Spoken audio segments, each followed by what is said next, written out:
Hello everyone, मैं मनीष आप सबका MKSRD मैथ्स पे वेलकम करता हूं दोस्तों। एंड होप आपकी प्रिपरेशन काफ़ी अच्छे से चल रही होगी। जैसा कि कल के सेशन में हमने सारे जो है कि ज्योमेट्री के क्वेश्चन कर लिए थे, ठीक है। सारे ज्योमेट्री के क्वेश्चन कर लिए थे। आज के इस सेशन में हम मेंसुरेशन 3D के सारे क्वेश्चन करेंगे, ठीक है। तो आप एक एक क्वेश्चन को अच्छे से करते हुए चलिएगा और नोट भी कर लीजिएगा, क्योंकि सारे जो है कि क्वेश्चन इम्पॉर्टेंट है। ये सारे CGL 19 के हैं क्वेश्चन, ठीक है। 15 नवंबर CGL 19 के हैं और काफ़ी इंपॉर्टेंट है। ऐसे टाइप के हर एक एग्जाम में मतलब कि क्वेश्चन पूछे जाते हैं घुमा फिरा के, ठीक है। तो और इस सेशन को जो है कि अपने दोस्तों के पास भी ज़्यादा से ज़्यादा शेयर कर दीजिएगा दोस्तों। चलिए चलते हैं हम आज के पहले क्वेश्चन के ऊपर, ध्यान से समझने की कोशिश करिएगा। देखिए यहाँ पे पहले क्वेश्चन में क्या कह रहा है, किसी लंब पिरामिड पिरामिड का आधार 10 सेंटीमीटर भुजा वाला एक वर्ग है, ठीक है। यदि इसकी ऊंचाई 10 सेंटीमीटर है तो इसका पार्श्व पृष्ठीय क्षेत्रफल CSC, सबसे पहले तो पिरामिड का जो CSC होता है वो क्या होता है, हाफ इंटू बेस पेरीमीटर होता है। Base perimeter into slant height होती है। क्या होती है, स्लैंट हाइट, ठीक। अब देखिए इसका स्लैंट हाइट हम कैसे निकालें। पिरामिड का आधार 10 सेंटीमीटर भुजा वाला एक वर्ग है, ऐसे हम बना लेंगे, ठीक है। यहाँ पे आर है, आर की वैल्यू कितना है, 10 का आधा हम कर देंगे क्योंकि स्क्वायर है। स्क्वायर तो आर की वैल्यू कितनी हो जाती है, 5 होती है। ये आर की वैल्यू चेंज होती है, जैसे इक्विलेटर रहेगा तो कुछ और रहेगा, ठीक है। हेक्सागन रहेगा तो कुछ और रहेगा, इस तरह से करके। और यहाँ पे कितनी है हाइट, 10 है। और ये स्लैंट हाइट एल की वैल्यू अगर हम निकालना चाहते हैं निकालेंगे 100 + 25, यानी कि अंडर रूट में 125 आ गया। अंडर रूट का 125 यानी कि 5√5 आ गया। ये आ गई स्लैंट हाइट।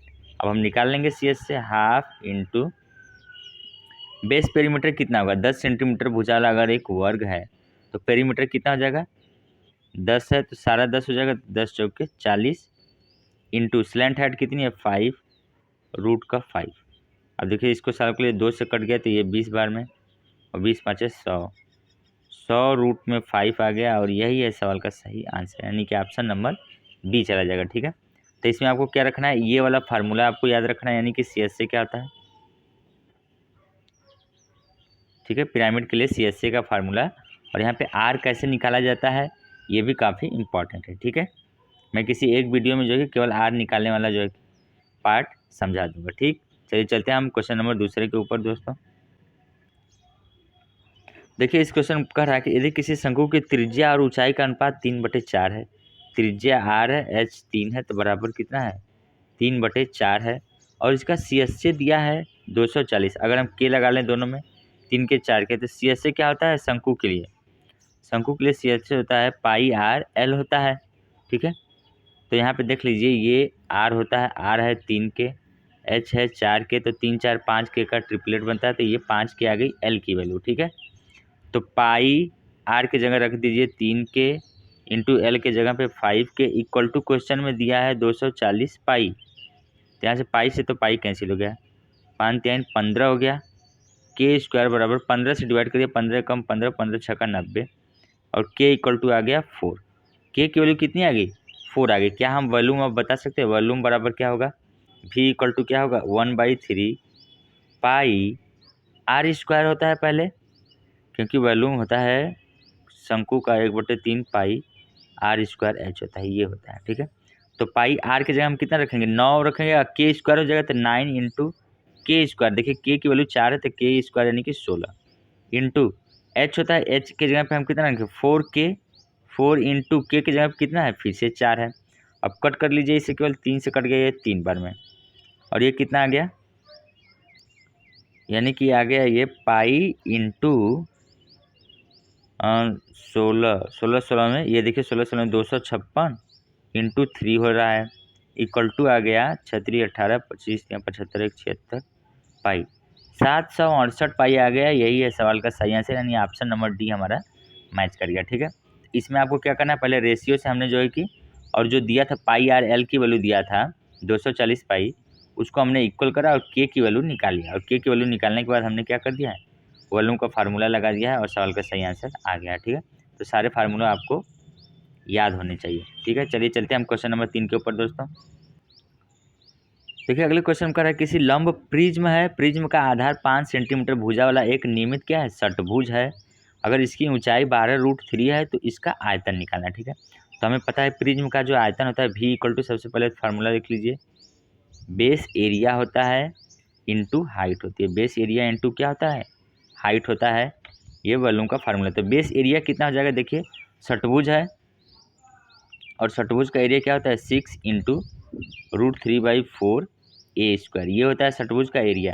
तो 6 इंटू √3/4 ए स्क्वायर कितना है, 5 सेंटीमीटर है, 5 का स्क्वायर। हाइट कितनी है 12√3। अब इसे सॉल्व कर लीजिए, 4 से देखिए 3 बार में कट जाएगा, 4 3 12। देखिए ये 5 का 25 हो गया, 25 छक्का 150, 150 इंटू ये 3 बच रहा है और ये √3 मिलके 3 फिर से, यानी कि 9 से मल्टीप्लाई करना है। तो 0 15 9 135, 1350 आ गया और 1385 है सवाल का सही आंसर, यानी ऑप्शन नंबर ए हमारा सही हो जाएगा। ठीक है, इसमें आपको क्या करना है, बस केवल आपको ये फार्मूला यूज करना है और एरिया की जगह पे यहाँ पे 6 से हमें मल्टीप्लाई करना है, क्योंकि ये क्या है सवाल में, षटभुज दिया है। ठीक है, और षटभुज का एरिया क्या होता है 6 इंटू √3/4 ए स्क्वायर, क्योंकि इसमें जो है कि 6 इक्विलेटरल ट्रायंगल बनते हैं। ठीक है, चलिए चलते हैं हम अगले क्वेश्चन के ऊपर, यानी क्वेश्चन नंबर 4 के ऊपर दोस्तों। देखिए अगले क्वेश्चन में क्या करें, ए और बी गोलों की त्रिज्याओं का योगफल 14 सेंटीमीटर है। ए की त्रिज्या बी की त्रिज्या से क्या है, बड़ी है। अगर ए की हम बड़ी आर ले लें और छोटे वाले की छोटी आर, तो दोनों का सम दिया है 14। ये इक्वेशन नंबर 1 हो गया। फिर क्या करें, उनके पृष्ठीय क्षेत्रफल का अंतर 112 होता है। हमें पता है कि गोले का पृष्ठीय क्षेत्रफल कितना होता है, 4πr² होता है। ठीक है, तो 4π और अंतर दे दिया है, तो r² में से हम r² घटा देंगे, और ये दिया है कितना सवाल में 112 पाई। कह दिया 4πr² एक बार लिखते हैं माइनस 4πr², तो 4π हमने कॉमन ले लिया है। ठीक है, तो देखिए यहाँ से इस वाले को हम थोड़ा सा सिंप्लीफाई कर रहे हैं। 4π यहाँ पे a² माइनस b² लग सकता है, r प्लस r होगा और दूसरा वाले में क्या होगा, r माइनस r होगा, बराबर 112। ठीक है, अब ध्यान से देखिएगा कैसे हम कट कर रहे हैं। r प्लस r की जगह पहले ही क्वेश्चन में दिया है 14, और 14 वाठे 112, कट गया कि नहीं। 4π से ये 2 बार में कट गया, यानी कि हमारे पास इक्वेशन आ गया। पहला इक्वेशन है r प्लस r बराबर 14 और r माइनस r बराबर कितना है 2 है। तो यहाँ से कैपिटल R कितनी आएगी कि दोनों को जोड़िए, 14 दूनी 16, 16 का आधा 8 हो जाएगा, और स्मॉल r कितनी आ जाएगी, दोनों को घटाइए 12, 12 का आधा 6 आ गया। ठीक है, अब हमसे क्या पूछ रहा है, आयतनों का अनुपात, यानी आयतनों का अनुपात यानी कि 4πr³ होता है आयतन।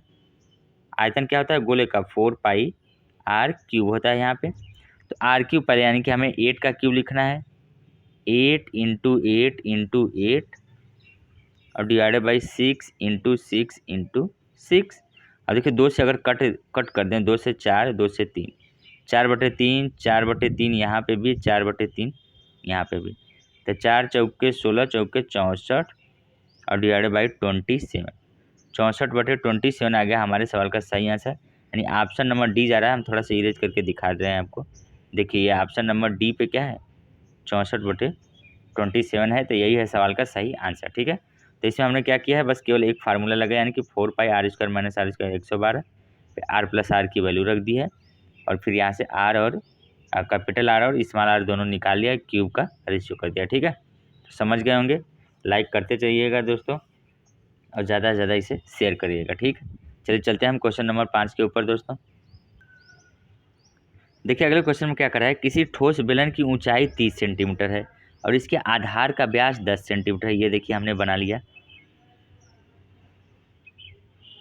ठीक है, ऐसे बन गया है, और प्रत्येक 5 सेंटीमीटर त्रिज्या और 12 सेंटीमीटर ऊंचाई के 2 शंक्वाकार छिद्र किए जाते हैं। ठीक है, 5 सेंटीमीटर त्रिज्या, जैसे मान लीजिए कि एक अगर हमने यहाँ से कर दिया, और एक जो है कि 12 ऊंचाई का है, और एक जो है कि अच्छा दोनों जो है कि 12 के ऊंचाई के हैं। ठीक है, ये पूरा जो है कि 30 है, तो 12 12 24, यानी कि बीच में तो 6 प्लेस थोड़ा सा बचेगा। ठीक, तो हमसे पूछ रहा है कि शेष भाग का पृष्ठीय क्षेत्रफल शंक्वाकार छिद्र जब होगा, तो आप देख रहे हैं कि ये और ये वाला, हम ब्लैक पेन से अगर हम दिखाएं, ये वाला पृष्ठ और ये वाला पृष्ठ गायब हो जाएगा, कि न्यू सरफेसेस ये सब बन रहा है। तो हमें पृष्ठीय क्षेत्रफल क्या लिखेंगे हम टोटल, जो पृष्ठीय क्षेत्रफल पूछा है उसके लिए हम क्या लिखेंगे। देखिए अगर बेलन का हम बाहर से ले लें 2πr/h और जो कोण हमारा है ये देखिए क्या बना रहा है πrl, ये वाला पार्ट और ये πrl यहाँ पे भी, तो 2πrl हम लिख सकते हैं क्योंकि ये सारे पार्ट जो है कि गायब हो गए। अब देखिए यहाँ से क्या हो सकता है 2πr कॉमन हो जाएगा तो h + l हो जाएगा। अब ध्यान से देखिएगा 2πr की जगह कितना है 5 है, h की जगह कितना है सवाल में 13 दिया है और l कितना है देखिए 5 अगर रेडियस है, 5 रेडियस और 12 जो है कि ऊंचाई है तो l कितना हो जाएगा 5 12 13 का ट्रिपलेट बनता है, तो यहाँ पे 13 रख लीजिए। ठीक है, अब देखिए कितना आ जाएगा 30 और 13 43 हो गया, 2 5 6 10 यानी कि 430 पाई आ गया हमारे सवाल का सही आंसर, यानी कि ऑप्शन नंबर डी। तो ये काफ़ी अच्छा क्वेश्चन है, इस क्वेश्चन को अच्छे से समझ लीजिएगा। इस टाइप के क्वेश्चन जो है कि सवाल में मतलब एग्जाम में पूछे जाते हैं। ठीक है, तो चलिए चलते हैं हम अगले क्वेश्चन के ऊपर दोस्तों। देखिए क्वेश्चन बोला एक शंकु के आधार का क्षेत्रफल 81 पाई है, एक शंकु है यहाँ पे और आधार का क्षेत्रफल 81 पाई, यानी कि πr² दिया है सवाल में वैल्यू 81 पाई अगर हम कर लें तो पाई से पाई कट गया, r बराबर 81 का स्क्वायर रूट 9 आ गया और इसकी ऊंचाई दिया है h बराबर कितना दिया है 12 दिया है, तो सी एस से हमें निकालना है, यानी कि ये देखिए r 9 हो गया, ये 12 हो गया और सी एस से क्या होता है शंकु का, शंकु के लिए सी एस से होता है πrl, यानी कि स्लैंट हाइट हमें चाहिए तो 9 12 और ये 15 का टी एस से बन गया, तो पाई r की जगह 9 रखिए और l की जगह पे 15 रखिए, तो 15 9 135 पाई आ गया और यही है सवाल का सही आंसर। ठीक है, सवाल में पूछा क्या है उसका हमें फार्मूला लगाना है, जैसे सी एस से लगाना है, सी एस से का फार्मूला इसके लिए एल चाहिए, एल हम निकाल लेंगे। ठीक है, अच्छा एल कैसे निकालते हैं एक बार हम मिटा के बता देते हैं। एल इक्वल टू क्या होता है अंडर रूट में h² + r²। ठीक है, इसका यूज करके हमने जो है कि निकाला, यानी कि 144 होगा और प्लस 81 होगा, तो कितना आ जाएगा 15 आ जाएगा बाहर। ठीक है, इसका यूज करके एल निकाला गया था। चलिए चलते हैं हम अगले क्वेश्चन के ऊपर दोस्तों। देखिए अगले क्वेश्चन बोल रहा है कि दो बेलन की त्रिज्याओं का अनुपात, यानी त्रिज्याओं का अनुपात दिया है 3/2 r बराबर है और उनके आयतनों का अनुपात दिया है v इक्वल टू दिया है 27:16 और हमसे हाइट पूछ रहा है। ठीक है, तो हमें पता है कि बेलन के लिए वॉल्यूम क्या होता है r² × h होता है, r² × h होता है, तो h बराबर क्या आ जाएगा v/r²। ठीक है, तो v कितना है पहले देखिए 27/r² पहले का करिए 9 रेशियो 16/r² करिए तो 4 आ जाएगा, तो 9 3 जा 3 टाइम्स 4 4 जा 4 टाइम्स 3:4 आ गया हमारे सवाल का सही आंसर, जो कि हाइट का रेशियो होगा, यानी कि ऑप्शन नंबर बी सही हो जाएगा। ठीक है, तो बहुत ही सिंपल सा सवाल था, इसमें केवल आपको ये फार्मूले के अनुसार चलना है, यानी कि हमें पता है कि वॉल्यूम क्या होता है, बेलन का वॉल्यूम जो होता है ब्लैक पेन से अगर हम लिख लें तो होता है πr² × h, भी इक्वल टू होता है। ठीक है, इसी का हमने यूज करके रेशियो से निकाला है। ठीक है, चलिए चलते हैं हम क्वेश्चन नंबर 8 के ऊपर दोस्तों। तो एक क्वेश्चन कर रहा है किसी बेलन का सी एस से कितना है 3696 है, उसकी ऊंचाई इसकी त्रिज्या से क्या है 3 गुनी है, तो बेलन की क्षमता ज्ञात कीजिए और इसके ऑप्शन मैं लिख दे रहा हूँ। ए है 25.872 और बी है 30.87, सी है 29.75 और डी है 19.008। ठीक है, चलिए इस सवाल को सॉल्व करते हैं। देखिए कैसे सॉल्व करेंगे। सी एस से दिया है 3696 और इसकी ऊंचाई त्रिज्या से 3 गुनी है, यानी कि त्रिज्या अगर के है तो ऊंचाई कितनी है 3 के है। ठीक है, ये r बराबर हो गया, ये h बराबर हो गया और सी एस से दिया था 2πr, r के जगह पे हम k रखेंगे और h के जगह पे हम 3k रख देंगे, बराबर दिया है 3696। ठीक है, अब यहाँ पे जो कि कट करना होगा आपको 2 × पाई की वैल्यू अगर हम रख लें 22/7 × 3 × k² इक्वल टू 3696। ठीक है, अब हम देखिए कट कर रहे हैं, इनकी 11 से ये कट जाएगा, 6 6 12 9 3 12, तो 11 से काट लेते हैं, 11 दूनी के 22, 11 3 33, 11 3 33, 11 6 का 66 हो गया। ठीक है, और यहाँ से देखिए कटेगा कुछ 4 से काट लेते हैं, 4 8 32, 4 चौके 16, 3 से कट गया तो 28 3 84, यानी यहाँ से के की वैल्यू आ गई अंडर रूट के अंदर 7 × 28, 28 को भी अगर हम लिख दें 7 × 4, ठीक है, इसको ऐसे लिख दिया है तो 7 बाहर आ गया और 2 बाहर आ गया, यानी कि 14 आ गया वैल्यू, ठीक है। के की वैल्यू 14 आ गई। अब आपसे बेलन की क्षमता पूछ रहे हैं, यानी कि V = निकालना है। तो V फार्मूला क्या होता है, देखिए हम इसको हटा के लिख रहे हैं। V होता है पाई r² h। तो पाई की जगह 22/7 रखिए, r² की जगह कितना रखना है हमें, r 14 है, के की वैल्यू 14 है, के की वैल्यू ही r के बराबर थी, h बराबर 3k, ठीक है। अभी इसको जो है कि आप सॉल्व कर लीजिएगा, 7 दूनी के 14 मल्टीप्लाई कर लीजिएगा, ठीक है। हम इसका आंसर बता रहे हैं, इसका आंसर है, कहाँ गया, ए वाला ऑप्शन है, यानी कि 25.872 इसका आंसर है। आप केवल 1000 से डिवाइड कर दीजिएगा लास्ट में और वही सवाल का हमारा सही आंसर आ जाएगा, ठीक है। तो ये भी हो गया, आसान है, आप कर लीजिएगा। चलिए चलते हैं हम अगले क्वेश्चन के ऊपर दोस्तों। देखिए अगले क्वेश्चन का है, यदि किसी बेलन के आधार की त्रिज्या में 20% की वृद्धि की जाती है, 20% कितना होता है, 1/5 होता है। तो त्रिज्या यानी कि r 5 से कितनी हो जा रही है, 6 हो जा रही है, और ऊंचाई 30% की कमी हो जाती है। 30% का मतलब कितना होता है, 3/10। तो ऊंचाई h बराबर 10 से कितना होगी, 3 कमी यानी कि 7 होगी।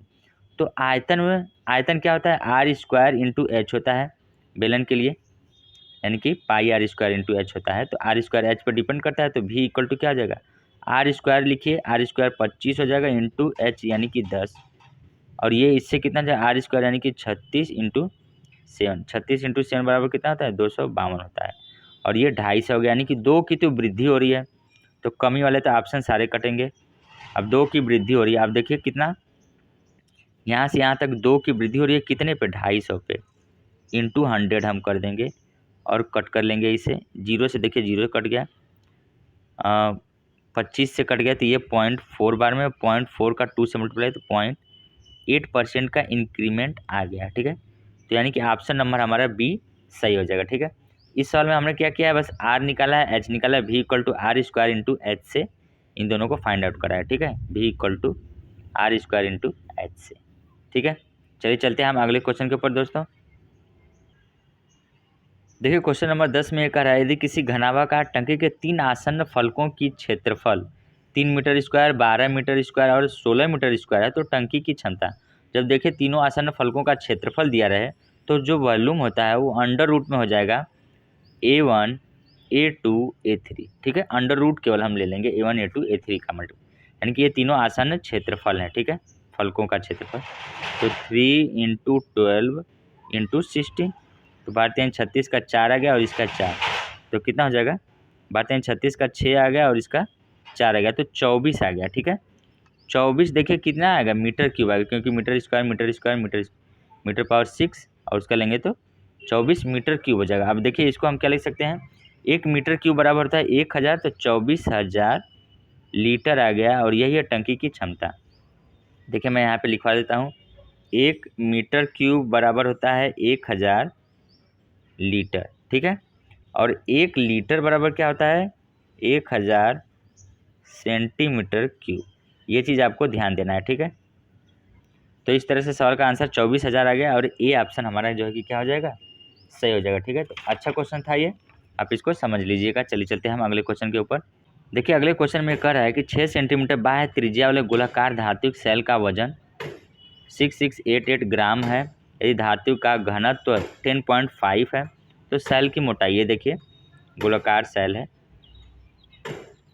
और ये देखिए यहाँ पे कह रहा है 6 सेंटीमीटर इसकी बाहर का है, और अगर इसकी हम मोटाई को टी कह लें, अगर यहाँ तक टी है तो ये कितना होगा, 6 - टी होगा अंदर वाला, और इसका वजन देखिए, और डी इक्वल टू क्या होता है, हम देखिए कैसे सॉल्व करें, डी इक्वल टू होता है m/v, डेंसिटी है, डी क्या है, डेंसिटी है, डेंसिटी इक्वल टू मास अपान में वॉल्यूम। तो वॉल्यूम यानी कि मास है 6688 ग्राम, मास इक्वल टू हम क्या लिखें, डी इंटू वी हो जाएगा, डी कितनी है 10.5 इंटू वी कितना है, देखिए वी इक्वल टू लिखेंगे 4/3 पाई, यानी कि बड़े वाले रेडियस में से छोटे वाला रेडियस को घटाना पड़ेगा, यानी कि 6 का क्यूब माइनस 6 - टी का होल क्यूब, ठीक है। अब आप इसको आराम से जो है कि कट पिट कर लेंगे, तो टी की वैल्यू आ जाएगी, जो मोटाई होगी वो 2 सेंटीमीटर होगी, यही सवाल का सही आंसर, ठीक है। तो हमने आंसर जो है कि आपको बता दिया, आप यहाँ से कट करके आसानी से देख सकते हैं। ठीक है, चलिए चलते हैं हम अगले क्वेश्चन के ऊपर दोस्तों। देखिए इस सेशन का हमारे लास्ट क्वेश्चन है, क्योंकि 12 ही क्वेश्चन जो है कि 15 नवंबर में पूछे गए हैं मेंसुरेशन 3D से। तो देखिए इसमें क्या करें, 15 सेंटीमीटर त्रिज्या वाले ठोस धातु गोले को पिघलाया जाता है और 3 सेंटीमीटर त्रिज्या वाली गोलाकार गेंदें बनाई जाती है। मूल गोले का पृष्ठीय क्षेत्रफल और सभी गेंदों के पृष्ठीय क्षेत्रफल का अनुपात। पहले तो संख्या निकाल लीजिए, n बराबर क्या होगा, तो 15 × 15 × 15 करेंगे, क्योंकि उसके वैल्यू में 15 का क्यूब आएगा और नीचे कितना है 3 3 3, 3 × 3 × 3। यहाँ से कर लें, 3 से हर बार 5 से कटेगा, 3 से 5, 3 से 5, 5 5 5 यानी कि 125 टोटल गोलियां बनेंगी कितने, 3 सेंटीमीटर त्रिज्या वाली। अब मूल गोले का जो है कि पृष्ठीय क्षेत्रफल और सभी गेंदों का देखिए क्या होगा, पृष्ठीय क्षेत्रफल का रेशियो क्या निकलेंगे, पहले बड़े वाले के लिए 4πr² होता है, तो 4π 15 × 15, और दूसरे वाले का पृष्ठीय क्षेत्रफल क्या होगा 125 टोटल बन गए हैं, और 4π × r² यानी कि 3 का स्क्वायर हम करेंगे तो 3 × 3। अब बस आपको इसको सही से काटना है। देखिए 4π से तो 4π कैंसिल हो गया, 3 से ये 5 बार में और 3 से ये 5 बार में, तो 25 हो गया, और 25 से ये 5 बार में, यानी कि ऊपर 1 है और नीचे 5 है, यानी कि 1:5 का रेशियो अगर यही है सवाल का सही आंसर नहीं है, ऑप्शन नंबर बी हमारा क्या हो जाएगा, सही हो जाएगा। ठीक है, तो ये हमारा जो है कि सेशन का लास्ट क्वेश्चन था। आई होप कि आपको सारे क्वेश्चन जो है कि अच्छे से समझ में आ गए होंगे, और इसको जो है कि अच्छे से आप रिवाइज कर लीजिएगा, नोट कर लीजिएगा। ठीक है दोस्तों, चलते हैं हम अगली स्लाइड के ऊपर। ठीक है फ्रेंड्स, तो आज के सेशन में हम इतना ही करेंगे। जो टोटल 12 क्वेश्चन जो है कि पूछे गए थे मेंसुरेशन 3D के, हमने उसको जो है कि अच्छे से समझाया, एंड आप इसे जो है कि अच्छे से समझ लीजिएगा, और इस सेशन को ज़्यादा से ज़्यादा अगर पसंद आए तो लाइक शेयर एंड सब्सक्राइब भी ज़रूर करिएगा दोस्तों। चलिए फिर कल मिलते हैं। Thank you so much guys, thank you.